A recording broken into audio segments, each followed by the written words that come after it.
Okay, so here we are the day after TNA made its triumphant return to always being on Monday nights. You know, they hyped the first 5 minutes as being absolutely insane. And essentially they did the main event right off the bat. That's a pun because Sting comes down and lays up the faces. And then kind of threatens Dixie Carter. And then a lot of the first hour is spent going back and discussing what just happened. I hate when Raw does it. It's even worse when TNA does it. Because they seem to do it a lot more. The triple threat X Division match actually was very solid. I'll give them props for that. It was a very solid match. But then you end it with then it's done. Alright, Shannon Moore running. Okay, so your first match went no contest due to running. Your second match ended. That's time you had a run-in. Okay? Since Hamada and Callingham defended the titles in 30 days, they were stripped of the titles. So the Knockouts got to have, a tag team championship match. Again, the Knockouts are far superior to the Divas. That's not saying a lot. Are they very good and very talented? Yes. Yes. If you've watched one of the videos so far, I always seem to enjoy their tag division and their Knockouts division. So you have new tag champs, and I don't want to spoil that for anybody. But essentially, they're the people who probably should have had the straps for a very long time up to this point in time. Now we're pretty much at like the 1 hour mark, which is sad that you've had so little wrestling. But at this point in time, I think Raw had gone through the Divas tag match and the handicap match. So Raw didn't go through a lot of matches by this time either. And Raw did lots of recap. Now Sting is taking his mystery opponent. It's Rob Van Dam, which would have been a lot more surprising had Hogan not said they signed Rob Van Dam like a week ago. And he squashes Sting. He does his off the top rope karate kick, rolling thunder, 1, 2, 3. Quick squash on Sting. Very surprising. Then he goes to celebrate, and then Sting beats him with a baseball bat and beats everyone with a baseball bat. It's kind of like, okay, so it's Sting with a baseball bat. Kind of just whooping the crap out of everybody. Okay.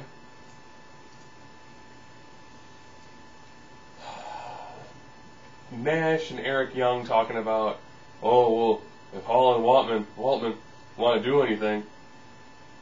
And it's just a super long promo. Have you not been a huge fan of the NWO? I really don't care to see, Waltman, Hall, and Nash in TNA. I mean, Nash really can't do anything. Hall really can't do anything. Waltman, if he decides to show up, he's good. He's consistent. And then he gets squashed by Eric Young to help hype the match where it's going to be Nash and Eric Young versus Hall and Waltman. They have another Kurt Angle, Ken Anderson spot. And they're doing decent promo work for it, but the promos are so long. It's like, okay, yeah, that's great. Awesome. Okay. Yes, we get it, Kurt, we get it. You're a warrior. The U.S. military backs you up. That's great. Man, can you not run these? It's a huge over-the-top angle. And it's just, I don't know, to me it felt really cheesy. Other people are like, man, it's absolutely awesome. I would have rather actually seen, them actually have either 2 individual matches, as like warm-up matches against people, or a shorter promo. But it was a promo to a beatdown. They did last week. Then we got to see Jeff Jarrett in a handicap match against Beer Money.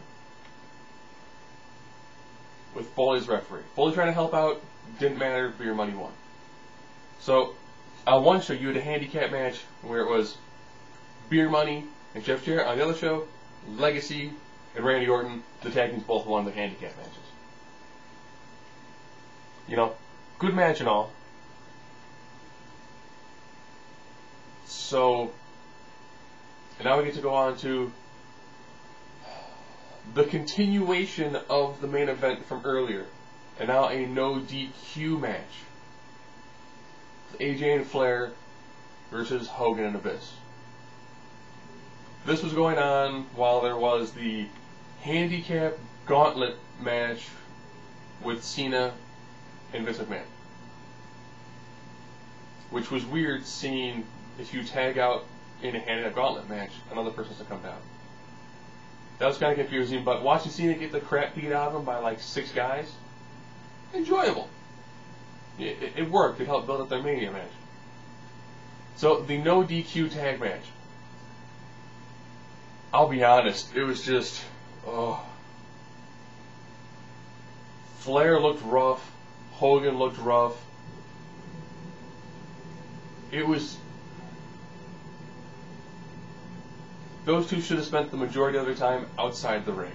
They really should have. You know, going back through that and the other match, I was like, okay. Great, now both Flair and Hogan are busted open. And Abyss wins. Good. You know, having Abyss win helps push his match with AJ Styles. Run-in by Desmond Wolfe, run-in by the Pope, run-in by Jeff Hardy. So, let's go for a recap. Their first time they did the main event ended no contest because of a run-in. Next division match, after it was done, had a run-in. The women's tag belt match didn't have a run-in when it was done and didn't go to no contest. Rob Van Dam had a clean win, but then had the post-match beat down by Sting.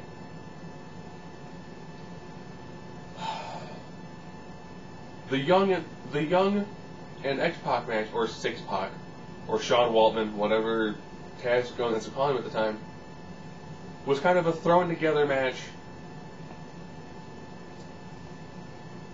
There was a ref run-in during the handicap match with Beer Money versus Jarrett. And then, when your main event match is done, it finishes with a bunch of run-ins.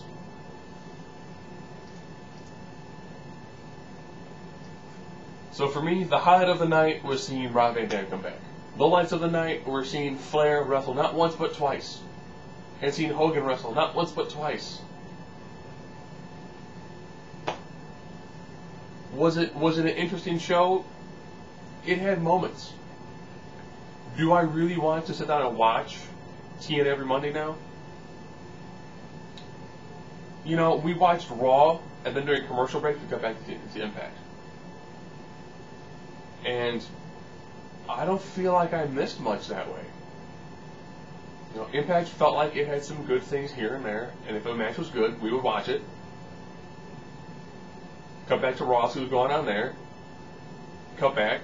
If Cena was on Raw, we'd click over to SmackDown. We'd click over to Impact, sorry. Which may or may not have been a commercial break, but all in all, I was like, wow, I don't feel like I missed anything not watching all of Impact.